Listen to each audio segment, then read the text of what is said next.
আসসালামু আলাইকুম। আজকে আমরা শিখব কিভাবে নিজের নাম বা যে দোকান আছে দোকানের নাম দিয়ে লোগো ডিজাইন। আমাদের এখানে প্রথমে গুগল ক্রোমে গিয়ে প্রথমে দেখতে হবে লোগো ডিজাইন। লোগো ডিজাইন পরে এন্টার হওয়ার পর যে ফার্স্ট যে ওয়েবসাইটে আসবে আমরা সেইটাতে চলে যাব, ফ্রি লোগো ডিজাইন। এটা চলে গেলে যে উপরে আছে নাম লিখতে হবে, যে কোনো কিছু। আপনি দোকানের নাম দিতে পারেন, গার্লফ্রেন্ডের নাম দিতে পারেন, নিজের নাম দিতে পারেন। আমি নাজমুল দিলাম, আমার নাম।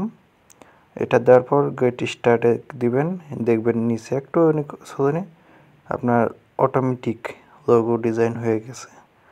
আপনার ইচ্ছা মতো যেটা ভালো লাগে ওইটা আপনি ইচ্ছা করলে ডাউনলোড করতে পারেন। আমি এটা দেবো না, আমি নিচে একটু স্ক্রল করলাম। আমি এই যে এন দিয়ে যে নাজমুল এইটা সিলেক্ট এটা দিয়ে অটো ইমেজ সেভ ইমেজে দিলাম। একটু পরে দেখবেন যে কোথায় সেভ করবেন, কোন অপশনে, সেটা চলে আসবে। আমি এখানে সেভ করব, যার কারণে সেভ দিলাম।